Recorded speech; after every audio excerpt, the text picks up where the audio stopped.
seeing people come back to more natural ways. My patients are frustrated with the results that they've been getting in their journey to reclaim their health. When it comes to emergency room and trauma, we're really leaders in the world. But when it comes to overall health, we're mostly managing our pain and suffering. There are definite medications, but they're not turning the condition around. They're allowing you to live as long as you can without that much pain and suffering. So people are forced to look for other ways to manage their health concerns. They're asking the question, is it possible for me to turn the clock back and go to the point in my life where I wasn't sick? Could be 5 years ago or 10 years ago, at that point where their bodies hadn't broken down yet. Well, the science world, not the medical world, is really pointing towards looking very deep in the body at the cellular level. And when you look at that level, you start to see that if the person is ever going to change their health, they have to address helping the smallest unit of their body get healthy again. Normal cells perform many functions essential to maintaining good health. They must be able to take in nutrition and eliminate waste or toxins. Normal cells must defend themselves from intruders like unfriendly bacteria, fungi, viruses, and free radicals, and repair the damage done by them. In addition, cells must work together as a team, communicating with other cells to achieve optimal organ and immune system function. Research has already proven our cells need certain essential nutrients, 26 different vitamins, 72 or more trace minerals, numerous fatty acids, and amino acids.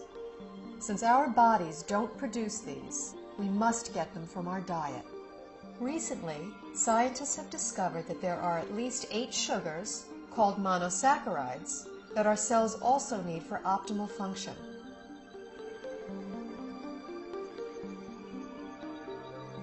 Inside cells, these sugars combine with protein strands and form complex structures called glycoforms. The exterior of a healthy cell is covered with a dense forest of these glycoforms. Glycoforms can exchange infinite combinations of information depending on their shape and charge. Glycoforms are present on the surface of all cells and actually prevent viruses, bacteria, and other enemy cells from entering a healthy cell by blocking the entrance to the cell's surface. Glycoforms can hold on to an enemy cell until an immune system cell can arrive to destroy it. Healthy immune system cells can also accurately identify normal cells and not interfere with their function. Cells covered with glycoforms enable clear and accurate cell-to-cell and system-to-system communication, creating an information superhighway within the body.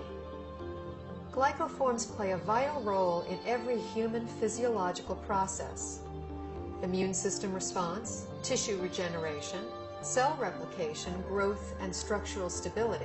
They are even responsible for the attraction of sperm cells to an egg cell surface to foster fertilization. When a cell does not receive the nutrition it needs, it cannot produce energy, and it really loses its function. Healthy cells don't function optimally without glyconutrients. That's all there is to it. We now know how important these 8 sugars are to human health. The problem is, only 2, glucose and galactose, are readily available in our modern diets. A fraction of these other 6 sugars can be gotten through diet, but modern agricultural methods, food processing, widespread use of toxic pesticides and chemical fertilizers have all but eliminated them from our food supply. It's only really been since a little before World War II that what we now call conventional methods, that's fertilizer and pesticides, even came into being. What was conventional farming for thousands of years, we're calling alternative farming and organic farming, and what we're calling conventional is actually a new experiment. The connection of healthy soil to healthy plants and to healthy people cannot be underestimated. Most farmers don't use organic fertilizer because of the economics. The government farm programs reward the use of conventional fertilizers. And then also many farmers grow for big agribusiness companies. When you're dealing in mega farms, the ideal crop is to pick the entire crop one day, get the pickers out of the field, get the money out, plow it down and put another crop in. That's like the perfect scenario. Crops are selected for uniform maturity and the ability to harvest quicker than they should. And that makes a huge difference in the protein content and the nutrient content. Optimally, you want the fruits and vegetables to stay on the vine or on the tree or on the plant for as long as possible, because in those last few days before ripening is when the essential sugars are brought to the fruit or vegetable. Everything that is not picked at its peak, everything that is shipped any length of time begins to lose its nutritional value. The nutrients actually start to oxidize. And once a vegetable turns a little brown or it's rusting, then it's going to cause free radical damage in your body. In addition, if something comes from a very long distance, it can have bacteria on it that your body is unfamiliar with. Generally speaking, the organic produce is much healthier, has a higher nutrient rate than the commercially grown vegetable. This whole thing of organic versus conventional, there's so few people that eat organic. 95% of the fruits and vegetables that are grown are conventional, which means that only a few people are eating organic foods. What I have my patients do is eat as many fruits and vegetables as you can, wash them, and assume that you're getting about a third of their phytonutrient value. I compared nutritional content of food from 1982 with what statistics are for 1999. I was amazed at the nutrient decline in many fruits and vegetables. Overall, it was an average 25% decline in nutrition across the board. That is staggering. It's shocking. If we are losing 25% of our nutritional content in 20 years, what are we going to have in 20 years from now and 20 years down the road? Pretty soon we're going to be eating water and a little fiber, and that's going to be it. The body, to an extent, can make glyconutrients. That's the job of the liver. However, that is an emergency mechanism, and we're making our own glyconutrients. It's basically a state of starvation. If you don't have enough of the right type of sugars, you have faulty processing. With the faulty processing, things can go wrong. Without vital sugars and a variety of other micronutrients, cells cannot create glycoforms. The result is a breakdown in cellular communication and immune system response. Depleted cells are unable to defend themselves effectively, so cell structures can be damaged and are not effective in healing and regenerating. In this weakened state, cells cannot communicate effectively, compromising the body's ability to identify problems. They are also unable to destroy pathogens such as viruses, bacteria, and fungi, and cannot identify mutated cells so the immune system can eliminate them. For example, when a person suffers from an autoimmune disorder, their compromised immune system may respond inappropriately and treat altered normal cells as intruders and destroy them. It may allow mutated cells to proliferate, or the immune system may not respond at all, leaving the body extremely vulnerable to many types of infectious agents.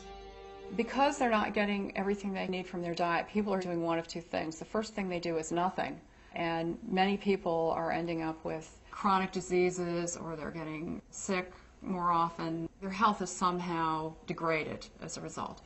And other people are using supplements, including supplements of sugars. We need to eat the right foods to make the right structures to have optimal health. There's a break in the link here because we can't get that food anymore in today's modern diet. Therefore, there's a need to supplement with a type of nutrient called a glyconutrient. When I first learned about these glyconutrients, the concepts made sense to me, but I was very skeptical about using them.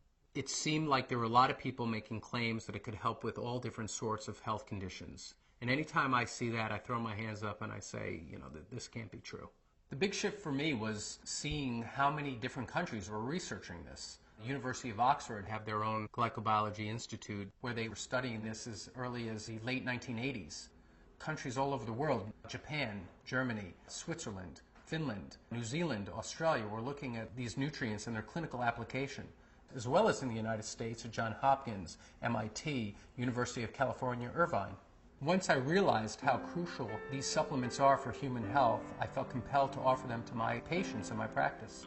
When I started with the patients with the most serious health challenges that I wouldn't be able to help previously, the results that started coming in were amazing. We just started to see people gain their health back. I had a difficult time getting through the day. I had very low energy, and I was not in very good health. I started on the Glyconutritional program big time. Now I don't have a pain in my body. I don't have any restrictions on my capabilities. I feel younger than I was at age 69, and I'll be 79 in a matter of days.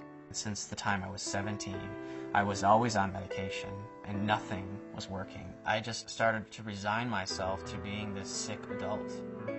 I took these glyconutrients, and it's changed my life completely. I'm on a road of recovery where I feel I'm more alive than I've been in over 10 years. It was to the point where I prayed that if my pain doesn't go away, I just want to die. I went ahead and decided to start taking glyconutrients, and I was completely, within 3 weeks, pain-free. I can do it all again. I feel like it's been given back to me, and that's what I'm thankful for.